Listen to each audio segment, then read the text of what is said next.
This week from GNC Week in Review, powered by GeekNewsCentral.com. Google launches the Pixel 5 and more, but wait, the DOJ is suing them. Amazon says you can pay with your palm, and the LG Wing lands on Verizon for $1,000. Those are some of the tech news stories from this week, and it's Friday, October 2nd, 2020. My name is Kirk Corliss, along with... And I'm Scott Ertz. And this is episode 72 of the GNC Week in Review podcast, part of the Tech Podcast Network. If it's tech, it's here. Thank you so much for tuning in for this week's episode. We are streaming live at gncweekly.com/live, as well as Facebook Live, so please be sure to say hello and chat or comment. Also, be sure to like and subscribe to the GNC WIR channel on YouTube. If you miss a live video, that's okay. You can always catch the replay later. If you are a new listener, please be sure to subscribe to the podcast. We can find in the right-hand side column at gncweekly.com, be it Apple Podcasts, Google Podcasts, or your favorite podcast app like Amazon Music. If you have a comment, be it on social media or email, and those all can be found at gncweekly.com/connect. I was out last week. I was fighting a head cold. I am back, and Scott is here as well. There's a lot of news this week. There are all other stuff that's going on in the world as well, which I'm not going to get into because it's not a politics podcast. It's a tech news podcast. So we're going to jump. We're going to jump. Best case scenario. Right in. Right. Exactly right. So we're going to jump in with tech news from this week. And first up, Google held its Launch Night In event on Wednesday. How Google named that event is behind me. So they made some announcements. And first is the Pixel 5. It has 5G, which some people probably won't get 5G in their particular area. A lot of news about the Pixel 5 were leaked way in advance, which this event made a no-brainer. The notable design change for the 4A was its no-knock screen, which included a pinhole front-facing camera. The same style screen is here on the Pixel 5. It's 6 inches, 23 by 40 by 1080. Now, speaking of, there was an XL. There's no XL this year. It's only just Pixel 5. It also includes the faster 90 hertz refresh rate that will introduced in last year Pixel 4. Like last year Pixel, the 5 has a dual camera on the back, but instead of going with the standard and telephoto arrangement, Google swapped out the telephoto lens for an ultra wide angle shooter. It's the same 12 megapixel sensor that Google has used for its last few phones is here, but this time it's paired with a 16 megapixel sensor for the wide angle shooter. Also, to bring back the fingerprint sensor. As far as the internals, as expected from the leaks and a lot of news, they are cutting a corner. Likely because of affordability. The processor is Snapdragon 765G, and the Pixel 5 has 8 gigs of RAM. Also includes a 4,000 milliamp battery, which is larger than the batteries in previous Pixel phones. It also includes Qi wireless charging, and you can also share the battery to wireless charge up a set of Pixel Buds. It's also water resistant. And also, now we talked about the iPhone. Was the iPhone we talked about that was in green, or what phone was it that was in green? It was the same. It was okay. The iPhone 11 Pro came in a green, and then Samsung came in some colors, and then the new iPhones don't come in fun colors for high-end phones. Right, we talked about that. That's right. We talked about that. So this year, it's only in 2 colors, and I can remember what you mentioned it, and a listener mentioned it 2 weeks ago. Black and sage green. It starts with $699 with 128 gigabytes of storage, and I'm getting one. I'm getting one in black. But that's a good price point, especially for what it comes with.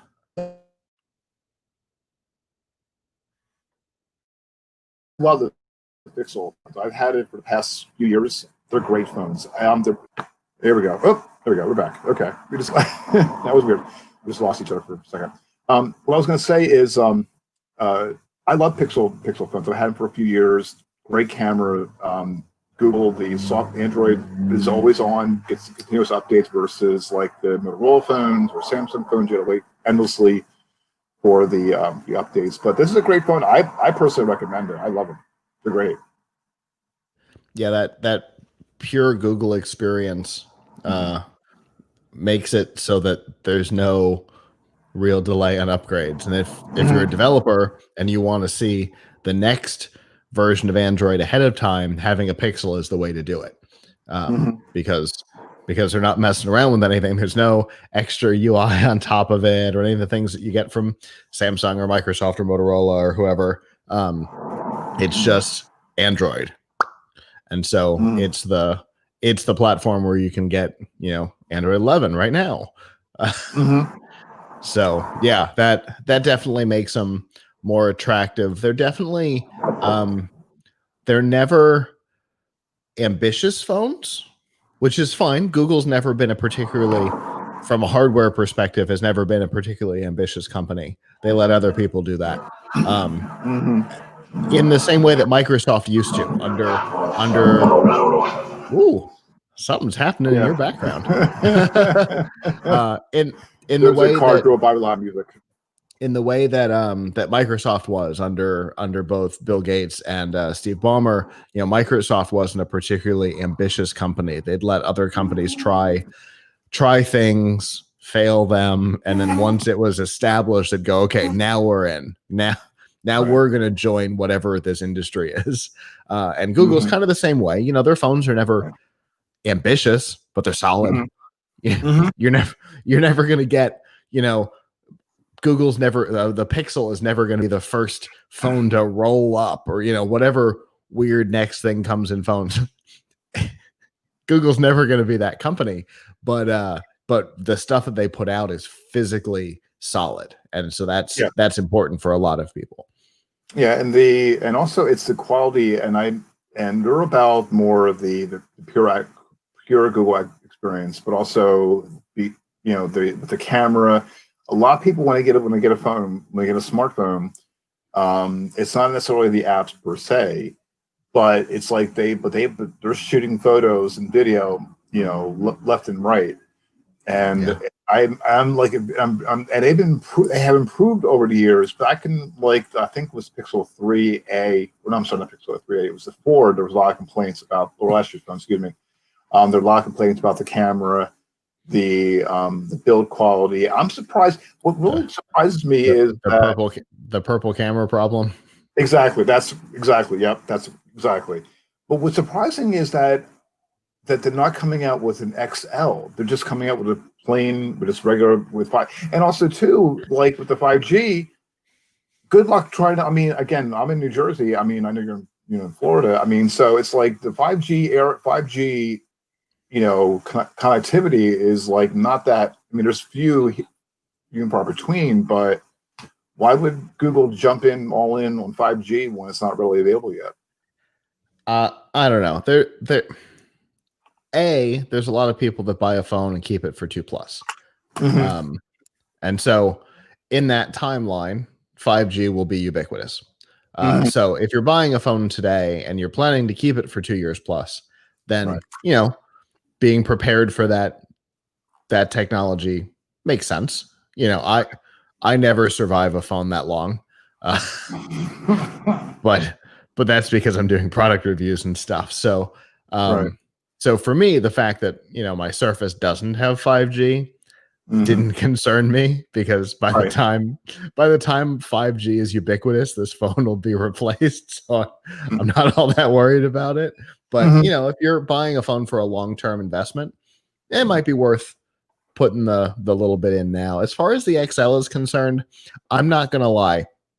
A lot of what's happening right now has to do with production capability.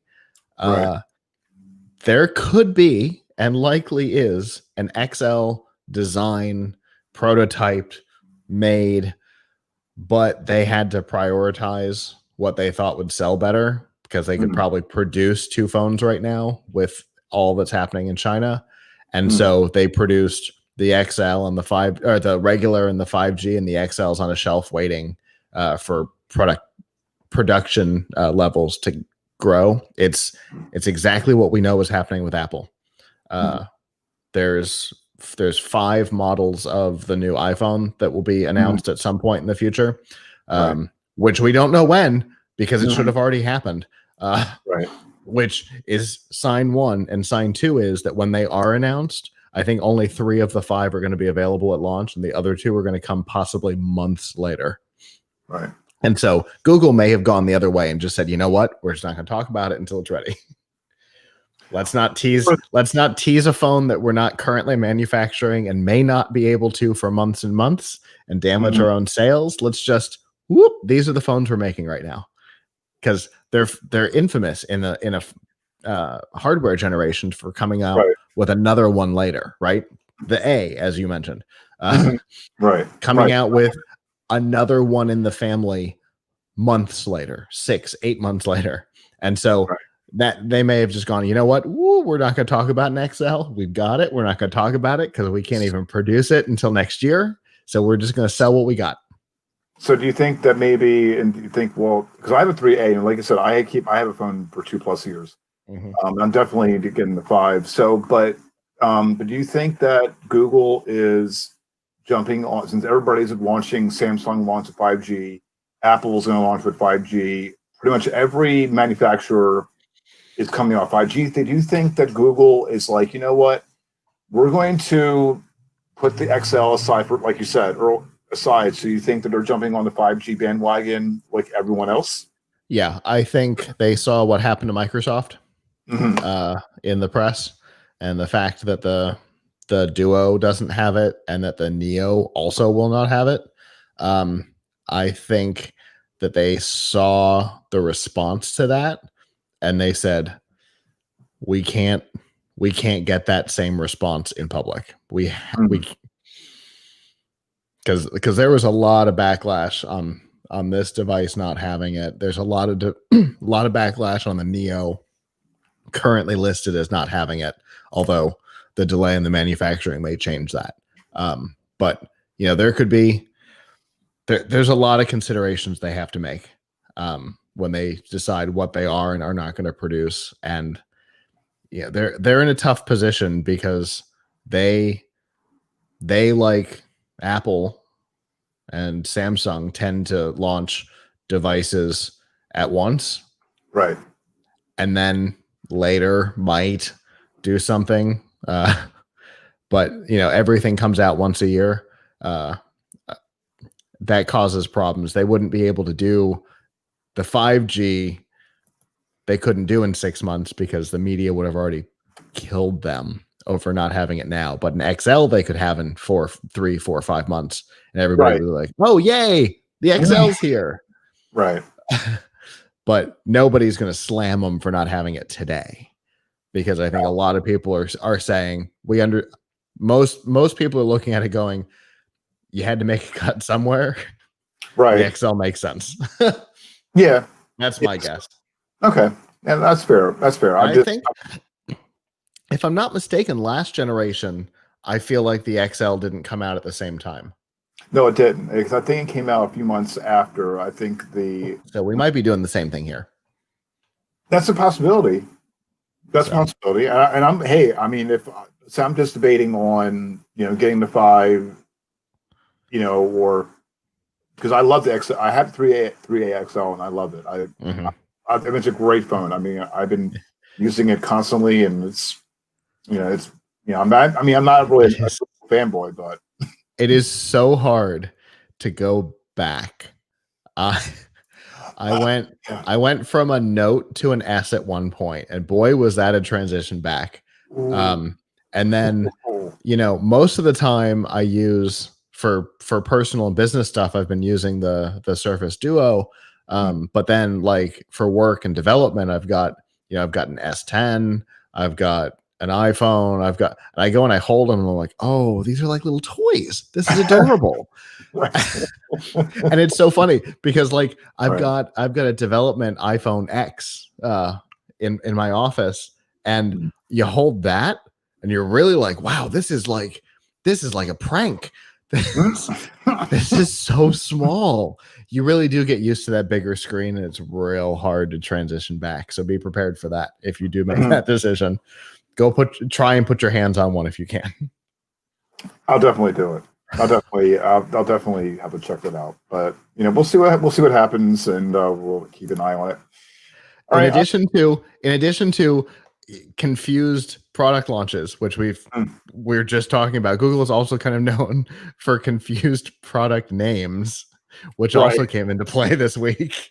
Exactly, and that's the other. But this is weird because they had for Android TV, it's been for the past only a couple of years. So they had now decided it's going to be Google TV, since they're going to have their own Chromecast with Google TV, combining streaming services, live TV via YouTube TV. They're trying to do just like Apple. To have a one-stop shop to replace cable TV outright. It'll work with most of the top streaming offerings, Plus, HBO Max, Netflix, and so on and so on, and also NBC's Peacock. Live TV is accessible for those who have a YouTube TV membership in the States. It is $65 a month. OMG. Yeah. And keep in mind that in the last 18 months, that price has gone up, I think, 3 times. Yes, and it is probably not going to stop here. It's the same thing we saw with whatever AT&T is currently calling their service, because it's had 4 different names since they created it. I think it's called AT&T TV Now. Now, yep. AT&T. The prices just keep going up. The only one that doesn't seems to be Sling. So it's $65 now, which puts you in line with regular cable, and it's likely not to stop here. All important to remember, right? And which makes no sense how they've been changing. Not only how to change their name, but also they have sunsetted a lot of products and services over the past 10, 15 years.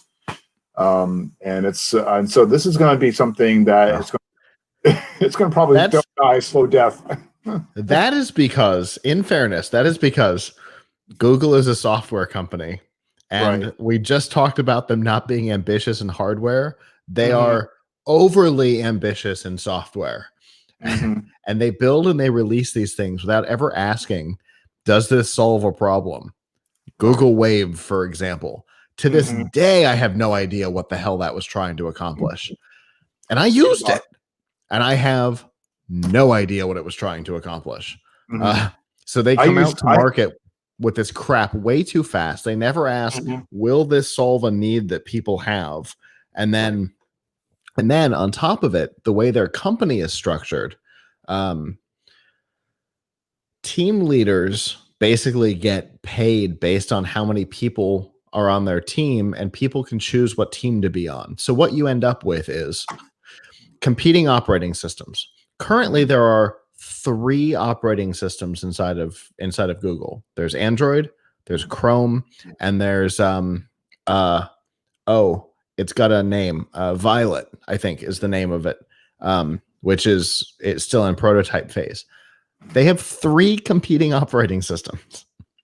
And so what happens? They compete. And so you end up with Chrome OS that has its own development and app system, which is idiotic. So they go, okay, well, we got to fix that. And so now Android apps come over. But you can't really call them Android apps, right? Because they're not running on Android anymore. So you kind of have to tweak the naming. And so what they had here was they had two TV platforms competing with each other. They had Google TV and they had Android TV. And at some point, they started to phase away from Google TV, though it never actually shut down. And then about a year ago, they made the announcement that they were going to phase out Android TV and go back to focusing on Google TV.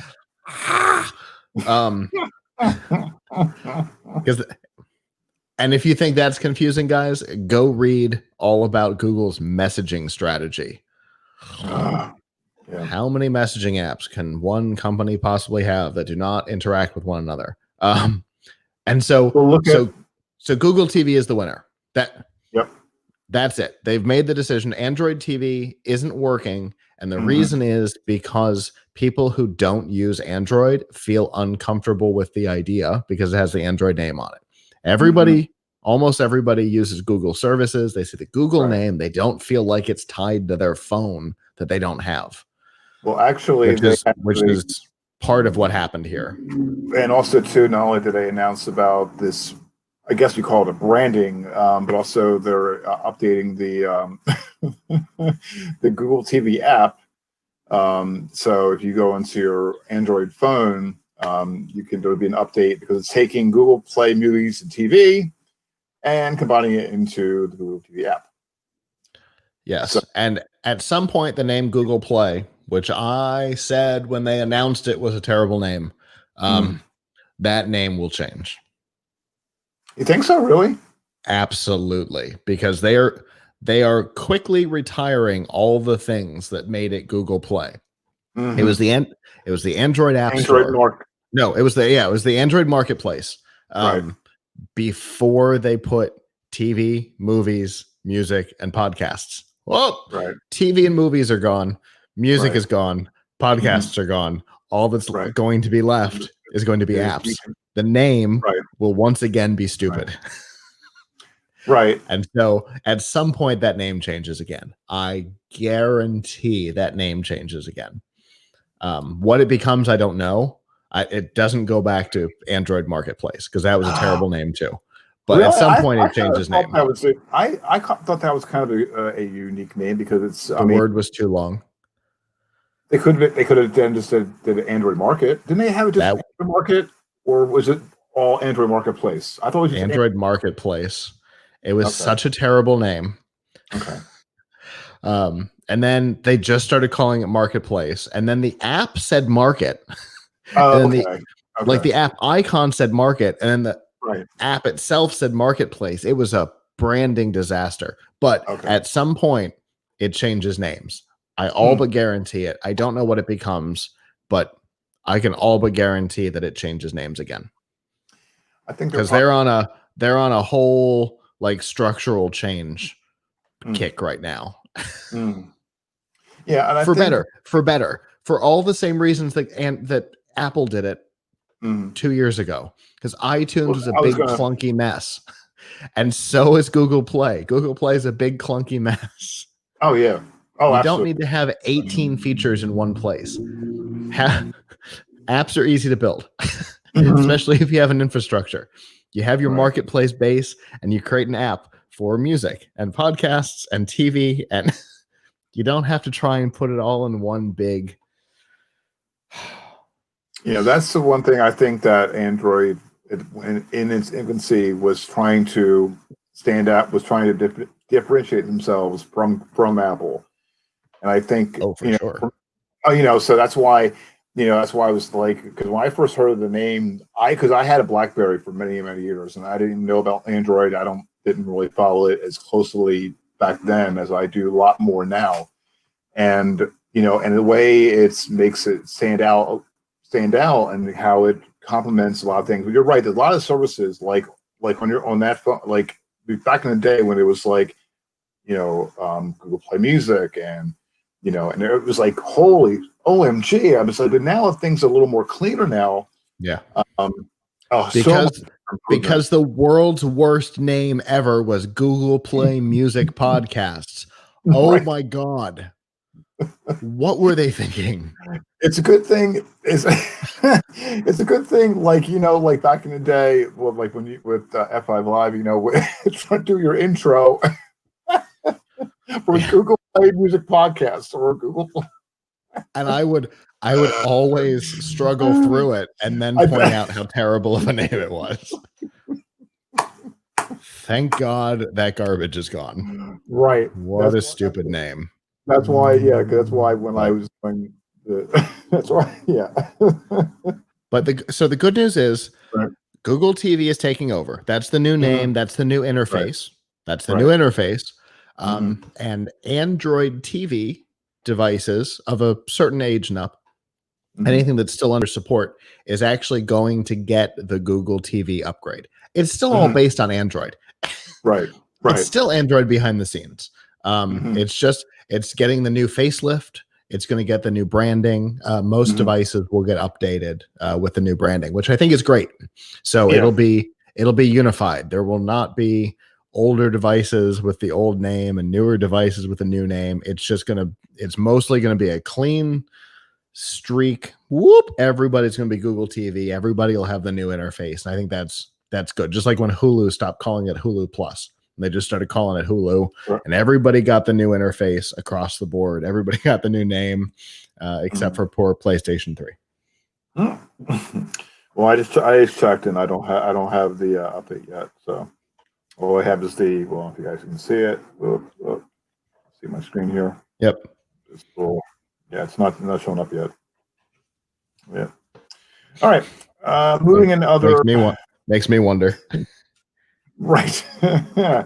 Moving in other Google announcements, they've also unveiled Nest Audio, and it's available this coming Monday for $99.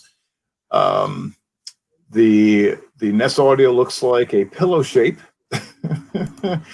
and the speaker is available in a variety of colors, including chalk, charcoal, sand, sky.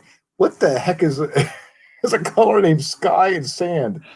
It's better than Bondi blue. Right. Looking at you, Apple. Right. And a sage color that matches the Pixel 5. I think that our listeners earlier is going to be jumping on this green color. This green color. Yeah.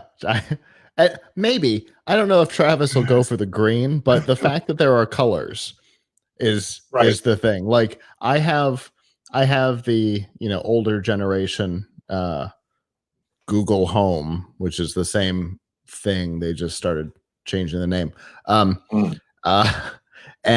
I have it in red because to have a piece of technology that's not black, silver, or white was nice. Right. Yeah. Well, I have to admit, I have black, so I'm very I'm very neutral. I love colors, don't get me wrong. I don't know. I just find some of these names for these colors is just like, really, why can't his name be like green, blue? Well, like I said, again, I don't know. Why were the iMac 3G3s all named after fruit? Who knows? Except for Bondi Blue. Right, Bondi Blue. I don't know what in the world a Bondi is. I know. I think that's hilarious. I like to know, like, someone would pick up like choice colors, for I like Crayola. Like, I'm thinking of the Crayola crayons, and some of them had like not peach. What was that? Oh, I can't remember the names of these colors, but I'm just like, how they come up with these names? Like even Bondi Blue. I never knew that there was a phone called their name Bondi Blue. It was that first iMac G3. It was that blue that wasn't quite anything. Like it wasn't like a fruit color like everything else. It was just that bizarre. When everybody thought of an iMac, it was that shade, that weird shade of blue. That was called Bondi Blue. Why? Who knows? Terrible branding. I agree with you 100% on that. There was that. Okay, so on the iMac G3s, there was the Bondi Blue, whatever that means, blueberry, grape, tangerine, not orange. It was orange. Right, tangerine.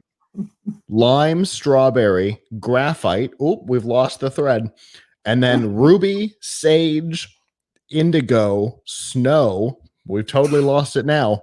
And then it gets weirder. Blue Dalmatian and flower power. Where do these names? Exactly. What is happening? I rest my case. For the love of God, call it red. Right, exactly. There's no need to call it ruby. It's not. It's red. And let's just move on with our day. Exactly. Thank you. If listeners out there and one watching live right now, please, have you ever heard of a name or for a name for a color, please let us know, jeansweekly.com/connect, because I would like to, like, what or just like, do you feel that these color different names should be Bondi Blue or let's use Sage, because it turns out both companies used the name Sage. There was a Sage iMac and there is a Sage Nest Audio. Right. People are too much for me sometimes. This is hysterical. All right. Well, speaking of not historical news, and this is yes, on the other side of Google's house, right? The U.S. Justice Department is expected to sue Alphabet's Google as soon as next week, and is currently urging state attorneys general to sign on to the lawsuit. This is according to sources familiar with the process. The lawsuit is expected to accuse Google of looking to disadvantage rivals such as Microsoft Bing by depriving them of the data about users and user preferences that they need to improve and to advertise to people. Ding, ding, one. The Justice Department has also been investigating Google's, quote, search advertising, the ads that appear under a search box. If a person looks up a consumer item, like, for example, dishwasher, Google controls the sale of the space under these searches, as well as the tools it makes to make those ad sales. Google has repeatedly denied any wrongdoing. The Justice Department declined to comment. Regarding search, Google has said users have access to other information sources like Twitter for news and Amazon for products. In advertising, it says it competes with a large array of companies, including Oracle and Verizon. State Attorney General. Which is such a weird choice of companies. Including Oracle and Verizon. What? Facebook. Right. Say Facebook. They're your big competitor. I think Google is trying to save face, and also too, they testified in front of Congress. I think it was a few months ago. Many times. And many times over the past like year and a half, if not longer. And basically, they're trying to not cover up, but they're trying to blow smoke up people's butts. I mean, they're clearly and basically they're saying that they're not going against, but they're trying to fight lumping in Microsoft for whatever reason. And it's like, what? That doesn't make a whole hell of a lot of sense. And there's no way. I know why they mentioned Oracle. Because the former CEO is a friend of Trump. This is them trying to win points. What a silly idea that will never work because the Justice Department isn't controlled by Trump cronies. Right. And it's a terrible idea. That's not going to work. That's not going to work. Let's not go down that, Scott. Let's not go down the rabbit hole. I don't want to go off the rails. It's a weird tactic. I'm always fascinated by the tactics that these companies try and take, even before these things happen, because the suit hasn't been filed. It will be, right? And there's a lot more facets to it than just this. Because the thing that's really going to win support is the fact that when you do a Google search, Google promotes their own products and services in results above higher ranked results from other sources. That's the thing that's going to get them in trouble. The fact that the video results always have YouTube results first, even if there's a Vimeo video that is more appropriate and has a higher search result, they'll still show YouTube first. And that's gotten them in trouble in the past and in the EU in particular. And it's one of the facets that has been investigated by the Justice Department. And there's almost certainly it's almost certainly going to show up in the suit when this happens. Guaranteed this will happen. I've said when they started this investigation 2.5 years ago, I said there's no way it doesn't end with a suit of some sort. But do you think, and this goes back to what I was mentioning about TikTok a couple weeks ago in the last episode, 2 weeks ago, was it 2 weeks ago? Yeah, about with TikTok, how government is, I mean, how should they not get into, I mean, Google is a huge, like, multi-billion-dollar company. And and obviously their business practices are sketchy, granted. But with that being said, which there's no way is going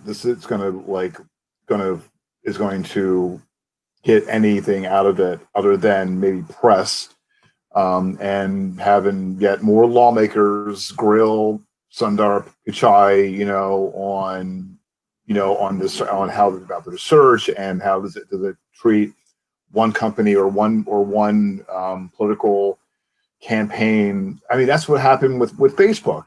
The same thing. They're grilling Mark Zuckerberg. Like they're saying that Facebook is biased. It leans to the right or it doesn't lean to. I mean, this is something that I follow it. I follow this. Often. Where government getting into something where they shouldn't be unless it is detrimental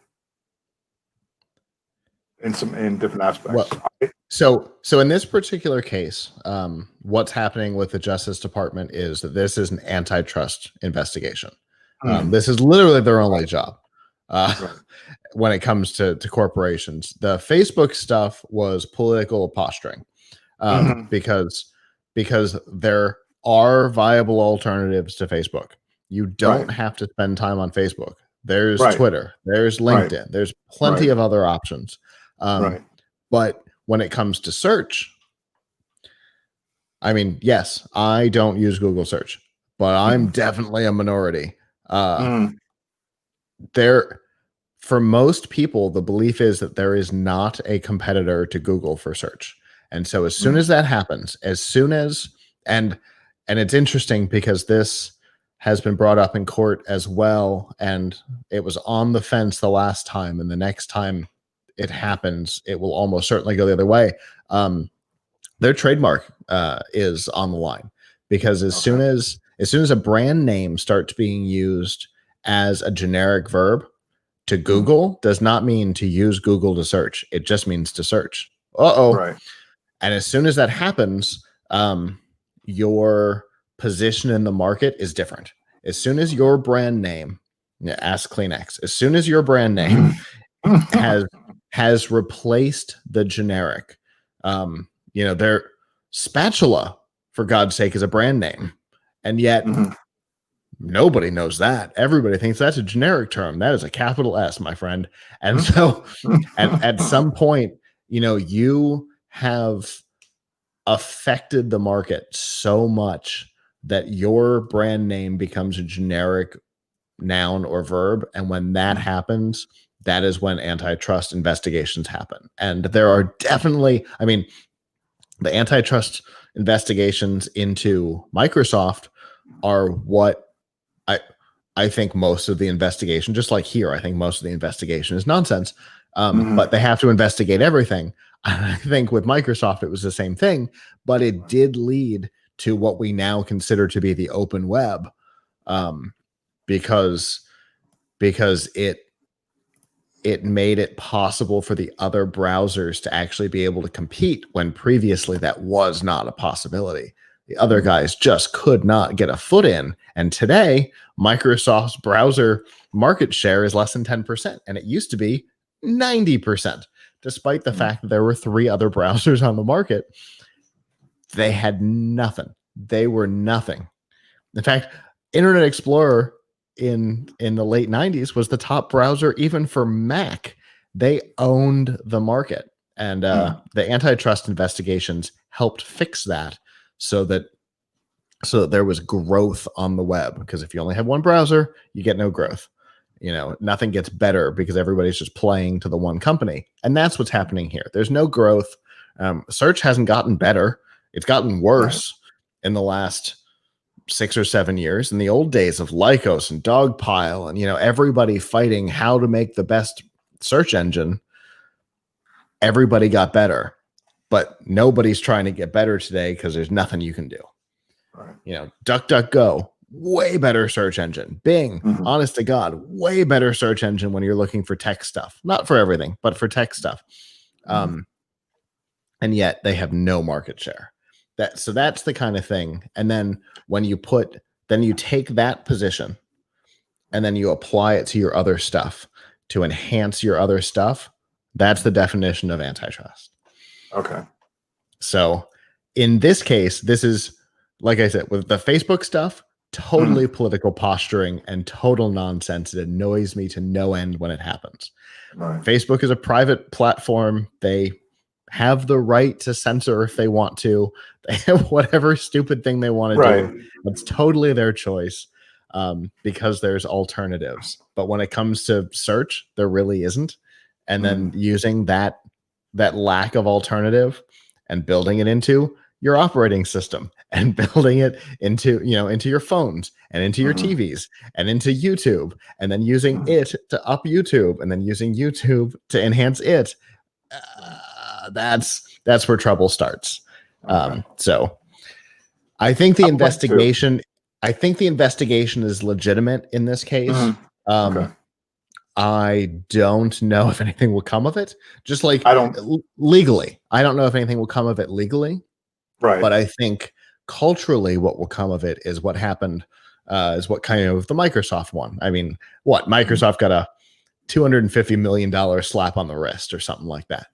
Yeah. But in the end, we ended up with dozens of web browsers, all better than the last.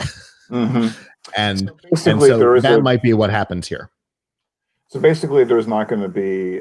So you don't think that this is? I don't think this is going to come much of it. I mean, it's going to spend. They're going to spend X amount of.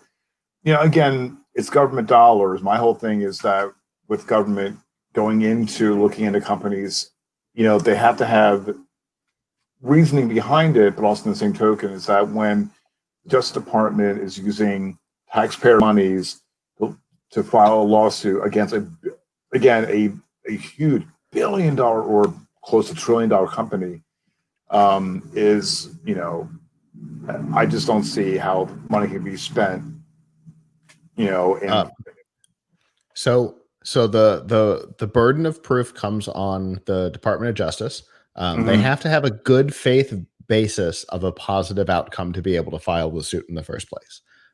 That's how it works with any attorney general. So if a suit is filed, they have a good faith basis that a positive outcome, not necessarily a court win, but a positive outcome will come of it.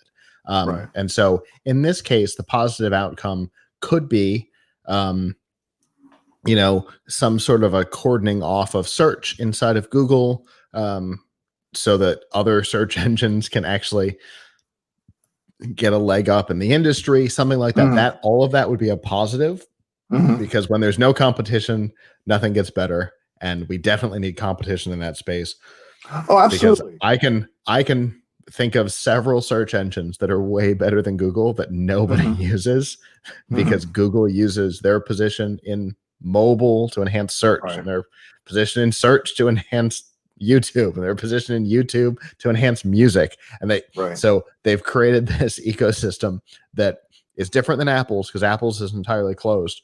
Google's is entirely open, but they control it with an iron fist. So hopefully what we'll see come out of this, if anything, will be a better response for Google's competitors, which is better for consumers. If there's more choice, it's only better for consumers. So absolutely. And I know that I admit I use Google for search, but I also foray in different browsers, and I also dabble, look into Edge, Microsoft Edge, and so especially the new one.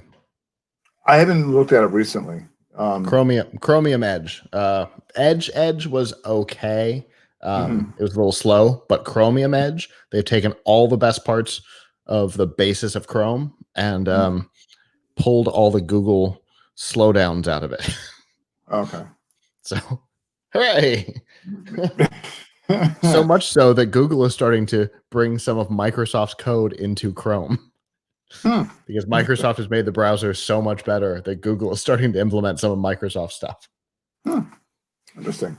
Yeah, I was looking when working on the rundown. I had that about the browsers, but I killed it. But okay. All right, very good. In other news this week, which I'm going to show you guys if you're watching on video on live on video right now. For those who are listening on audio, the LG Wing that we talked about in a couple episodes, like a few weeks ago, is coming to Verizon on October 15th for $1,000. This phone is ridiculous. Yeah. Ambitious. Yeah. Ambitious. Crazy. Yeah. But ambitious. There's a swivel screen on top. Now, guys, if you're watching the video, I'm showing from CNET. And speaking of CNET, we're going to get that a little bit later on in finally segment. Going back to the I can't believe it's a weird ass name. Verizon's offering a handful of deals for people interested in buying the LG Wing. I'm not one of them. Customers can get the Wing for $41.06 a month for 24 months with a device payment plan. They're also offering $750 if you add a line on select unlimited plans and purchase an LG Wing with eligible trade-in. Existing customers can get up to $500 when purchasing an LG Wing with eligible trade-in on select unlimited plans. They're also offering a Verizon gift card up to $250 to people who buy LG Wing and port over a number to Verizon. It'll come to AT&T and T-Mobile later this fall. There is no. I'm sorry. This again. All right. So here's our pass. Here's what I hear with these deals. As somebody who spent a decade selling phones, these deals mean Verizon is not confident in this product. The fact that at launch, you'll essentially be able to get a $1,000 phone for $250. If you add a line and trade in a thing, that is not confidence in a phone. That is not confidence in a phone at all. If they have confidence, the first couple of months, that thing is full price, full stop. So Verizon, what this means is Verizon has some deal with LG that they have to offer all of LG's phones, and they have no confidence that this phone is going to sell. So they're basically trying to give it away. Because if you can stack deals, which sometimes you can with Verizon, so up to $750 if you add a line and purchase the wing with an eligible trade-in. So that would get it for $250. And then they're also offering a Verizon gift card up to $250 if you buy the wing and port over a number. So if it's if you port a new number into an unlimited plan and trade in your old phone, you might be able to get this for free. That is not a good sign. Right.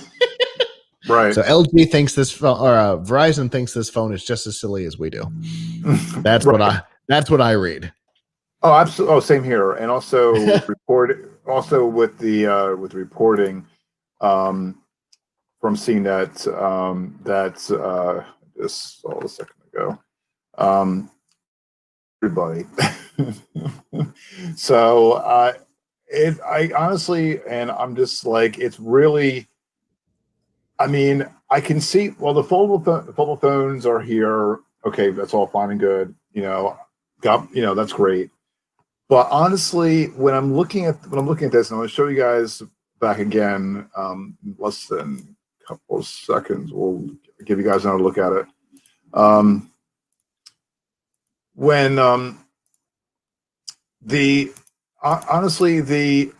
This right here, I mean, it's supposed to swivel.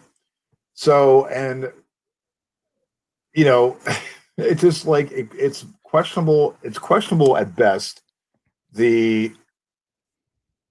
How do you flip it around if you wanted to go do kind of like an actual phone? Obviously, you can't because you have to I don't know. Yeah, so there's a reviewer at one of the sites. I can't remember which one that's had one of these for a week or 10 days or something like that, and they were finally allowed to post about it. And they said that they have come up with a couple of cases in which if a developer takes advantage of the dual screen, there are some really cool capabilities. However, they are few and far between. Right. There are some. They said there are some really cool things you can do with this, but this is not going to make your everyday better. Right. So that's important to remember.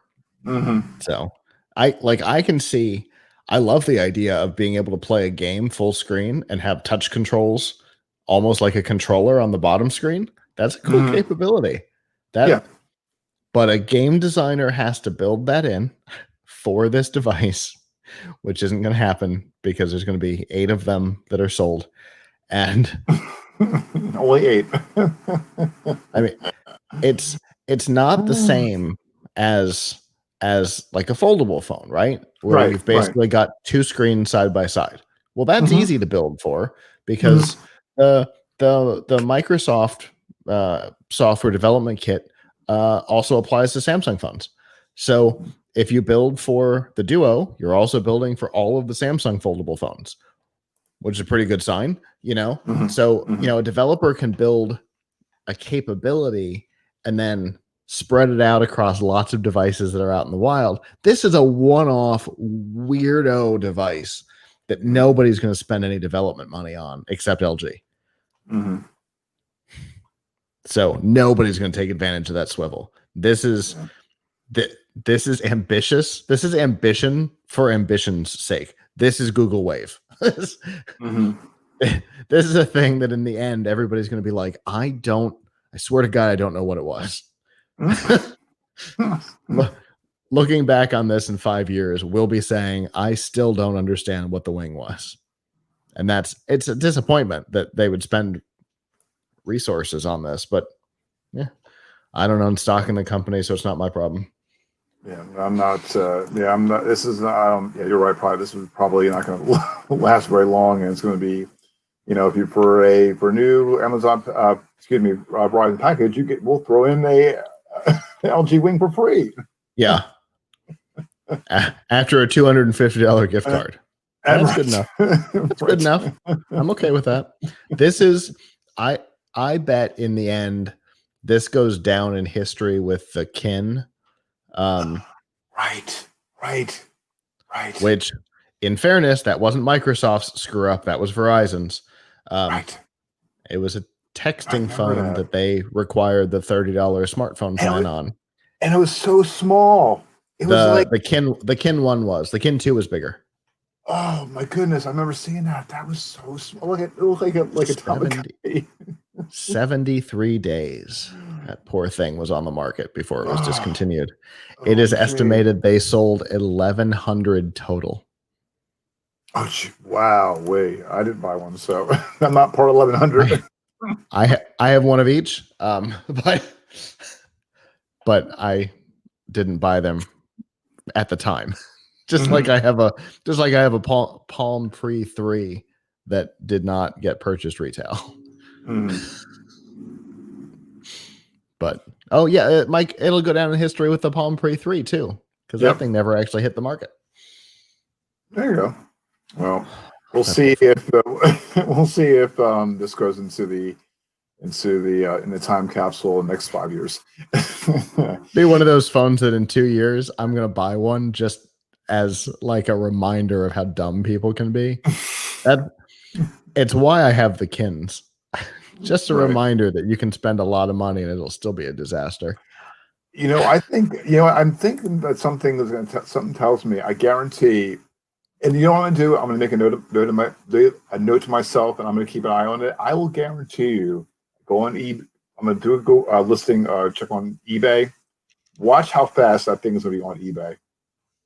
Watch how fast that eBay is going to be going on for like it's $1,000 now, but watch it go on eBay for like $10. All right. Meanwhile, in last week, Amazon made a lot of crazy announcements. We're in Scott's words, bonkers with the drone, Amazon drone action. What was it? Action Cam? Was it Action Cam or what was the name? Amazon Always Home Camera. Always on camera. Okay. Yeah, it had a dumb name on top of being a bonkers product. Well, this may not be bonkers. Amazon on Tuesday is unveiling a new biometric technology called Amazon One that allows shoppers to pay at store by placing their palm over a scanning device where they walk in the door or when they check out. The first time that registrars use this tech, a customer will scan their palm and insert their payment card in a terminal. After that, they can simply pay with their hand. The hand scanning tech isn't just for Amazon's own stores. The company hopes to sell it to other retailers, including competitors as well.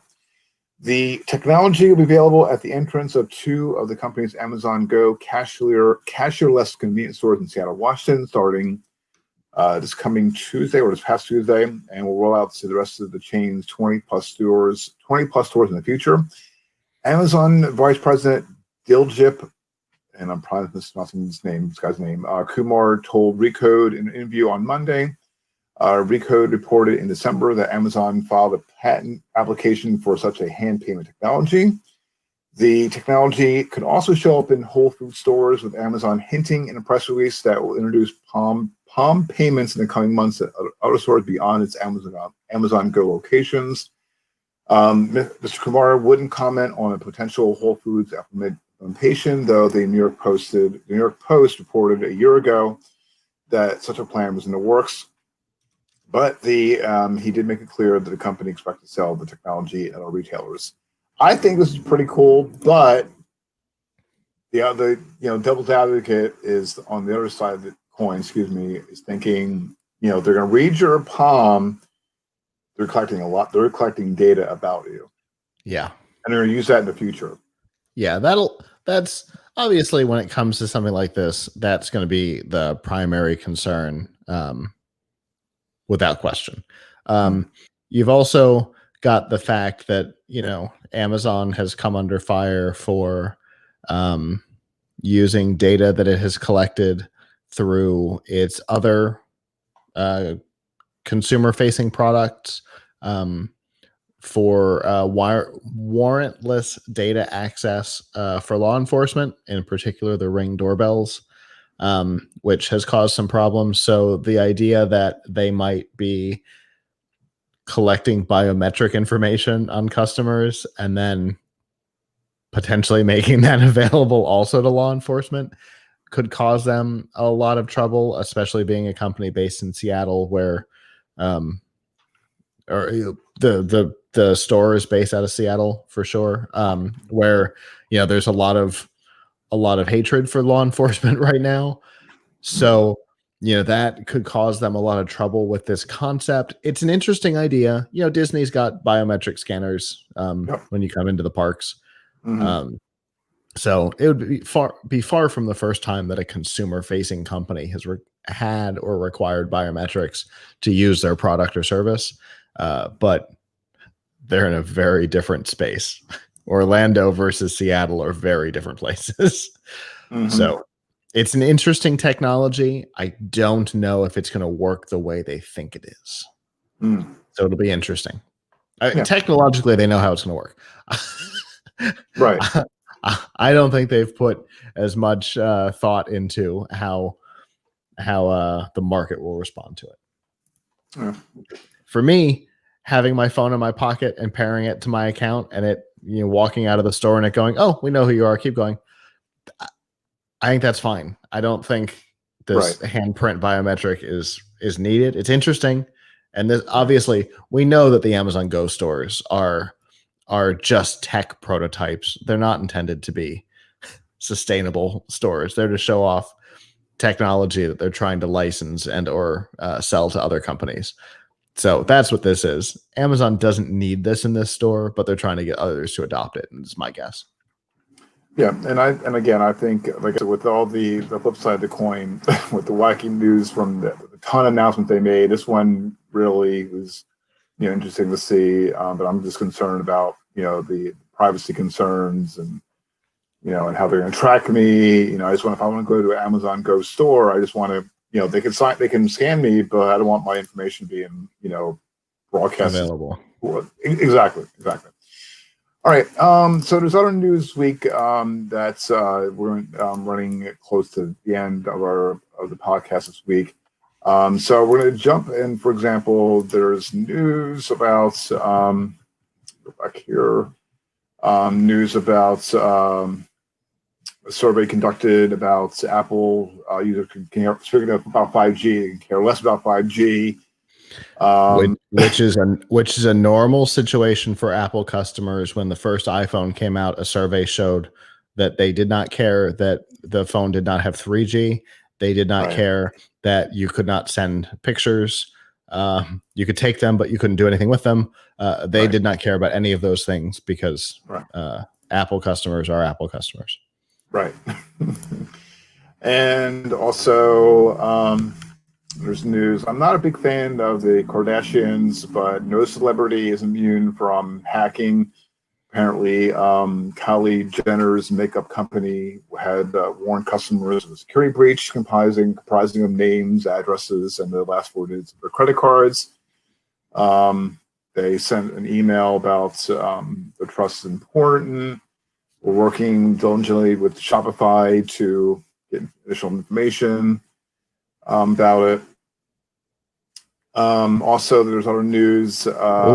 This is bigger than just that, though. This was a breach. This was a breach at Shopify.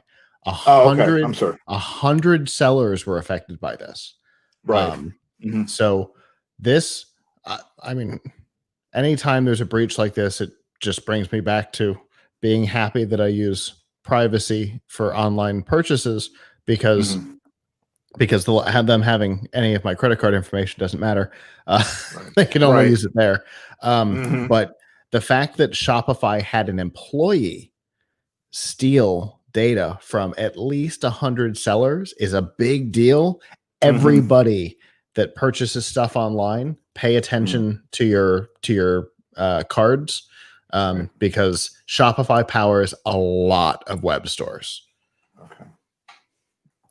Shopify is a big deal. That is not good. Okay. And this isn't Jenner's fault. This isn't the Kardashians' fault. This is Shopify's fault, and this is a big deal. And I hadn't heard about it. That's not good. I might have to cover this on the show because this is a big deal. No, I didn't. No, I was like, I didn't mean like slam Mm-mm. by any means.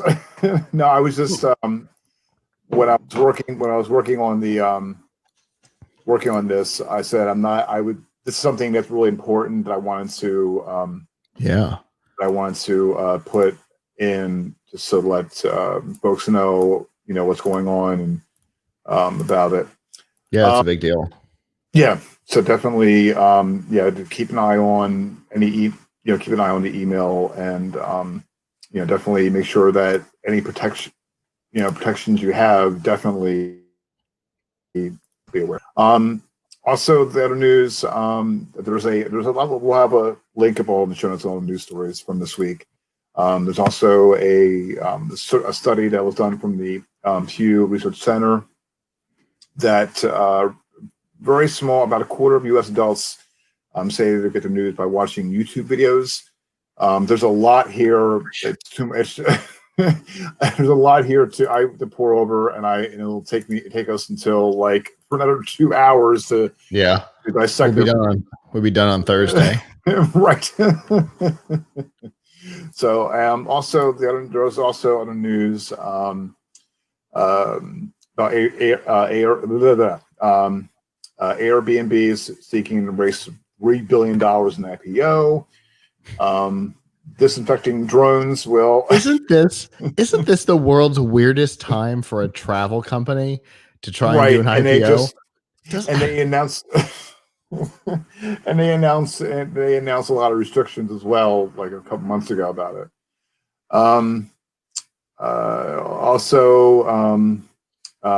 There's disinfecting drones that will clean Atlanta Stadium between events. So we'll have a link up in the show notes on that.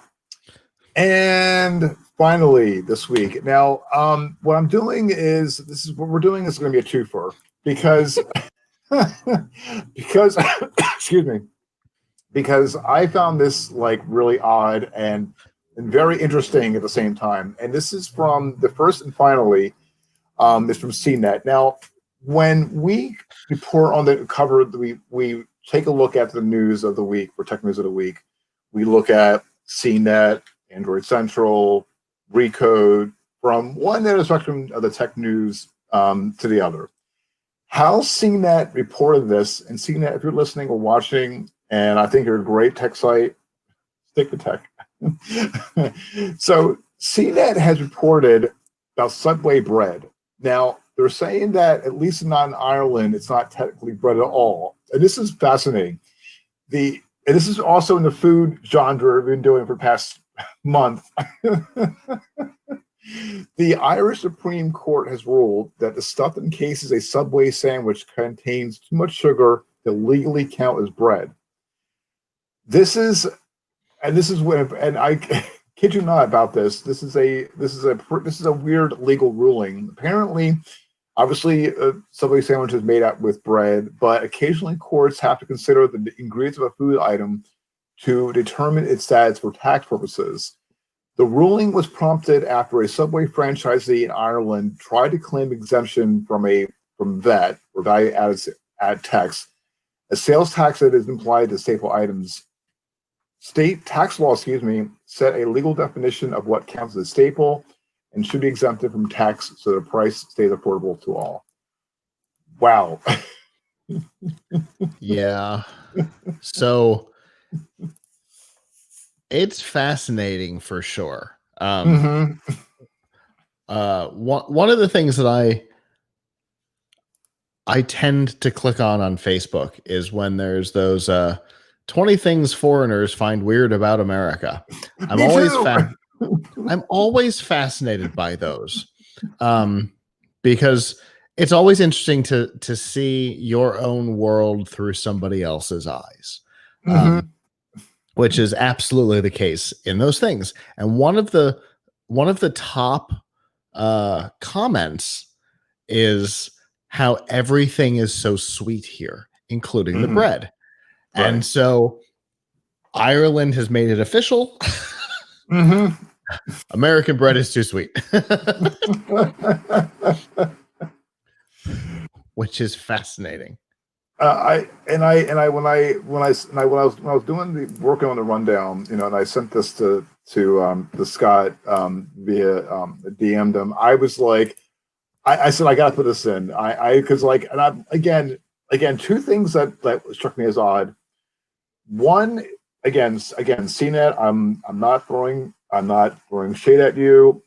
You're a great tech news site, but why? So okay, so I can at least partially answer that question. Okay, good. Because for me, in our rundown document, when I mouse over the top paragraph, it doesn't take me to CNET. It takes me to cbsnews.com, which is the parent of CNET.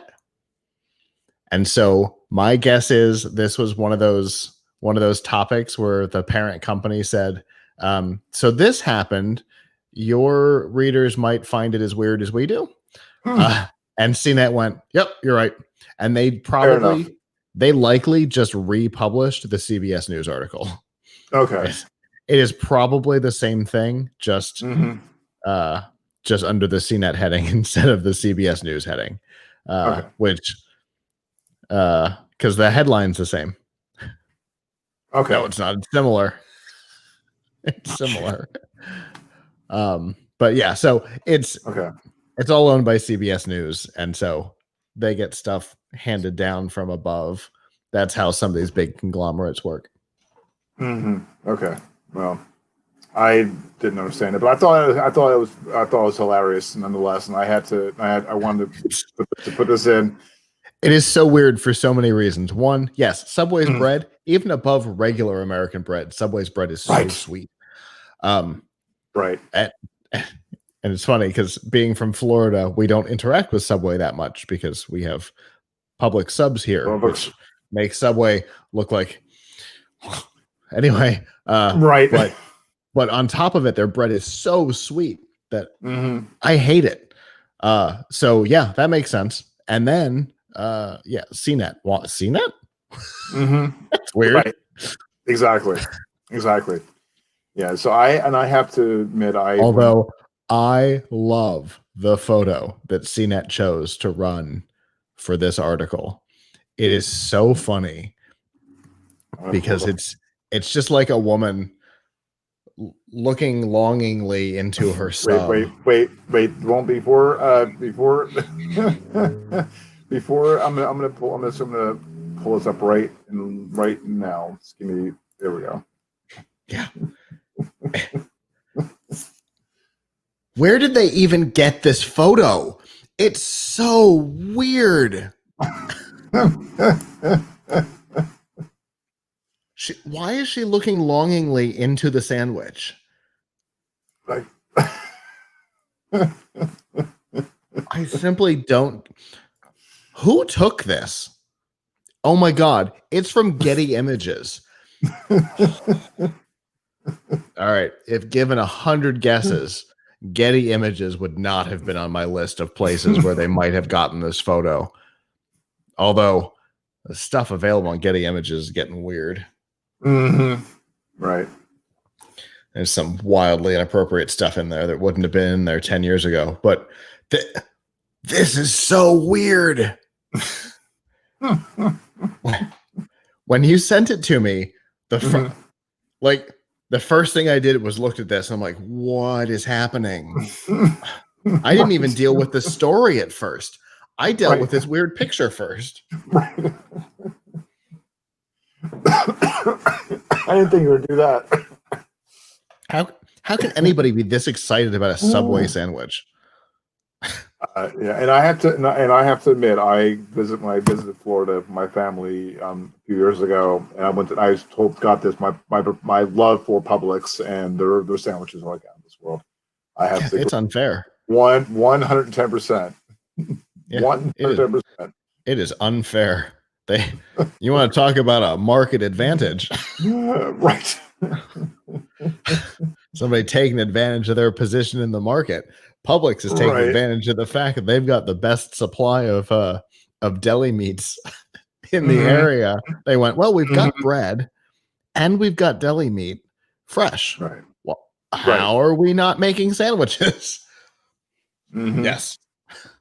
Everybody else has to like ship it in pre-sliced every day or every couple days, and sometimes it's frozen. Publix is like, we've already got this stuff in stock. Let's just do it. Right. Oh my goodness. But yeah, that picture freaks me out. Yeah, I don't want to give you a nightmare, Scott. And finally, part 2. There was a young lady who professed her love for Dairy Queen and their DQ Ranch, and it went viral. I'm sorry, their DQ what? Ranch, like ranch dressing. Ranch dressing, yeah. Okay. So wait, it gets better. She said in her tweet, and she posted this many months ago, back in April, quote, DQ Ranch is unbeatable. Apparently, DQ's social media team found that tweet last month, and they followed up with her, including that receiving a ranch care package. Now, she was not expecting this, and I'm going to pull up the TikTok video, and I'm going to see if I can. Hopefully, I can play the audio. Second here, if you're watching on video right now. And this is what she received from Dairy Queen.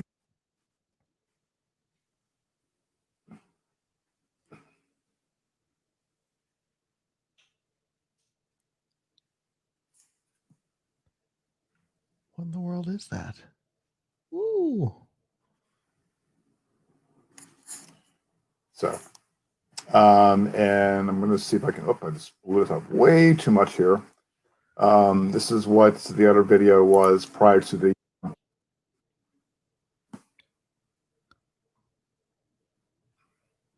believe possibly only you can hear it.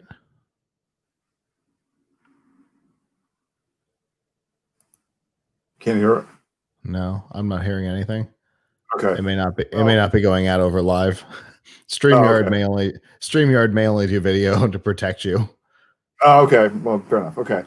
So, all right. So if you're watching, well, I was trying to play the video in the audio, but I was going to hear it. So they sent a package, a poster, and it's going way too fast. Yeah. And see if I can play it back again. That is. Oh, this is the best. So she just like either did on TikTok or on Twitter. She posted that she liked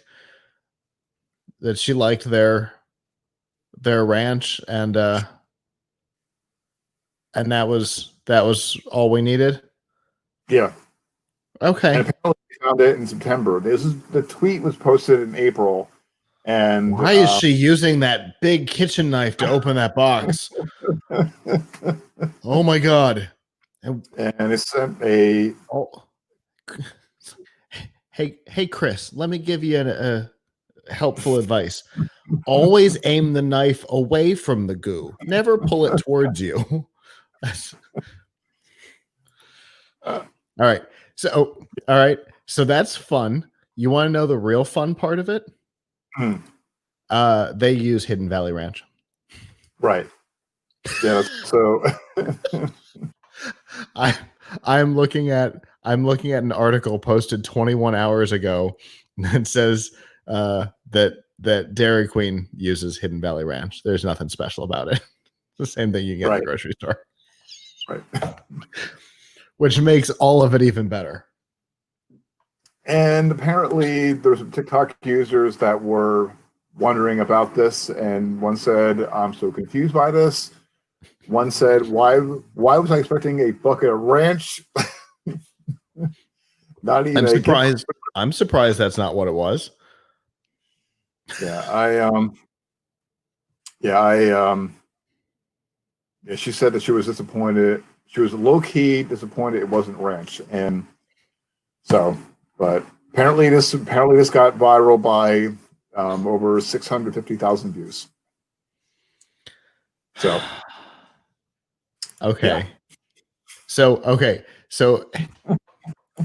I'm looking at some backstory here. The reason why this video was found now and not when it happened is because Dairy Queen is now serving their chicken strips with Hidden Valley Ranch dressing. And so to kick off this new menu item, they decided to try and go viral by taking advantage of this poor girl Chris who's obsessed with their ranch, and they're like, hey, I bet if we sent her something, she'll post about it and it'll go big. And they were right. So yeah.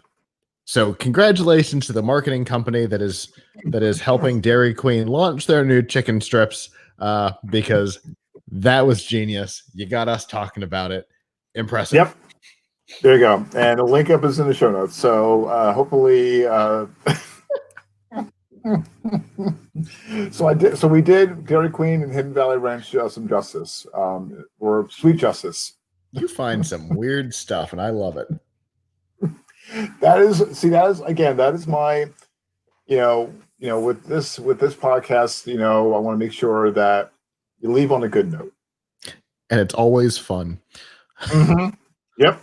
It's always fun. That's why I wanted to put this in as a twofer, because there are times working on the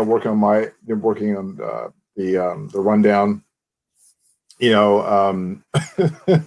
want to put things in, because there's a lot of news. I want to kind of whittle it down and keep it under an hour, and don't want to go away, because I don't want to put people to sleep, or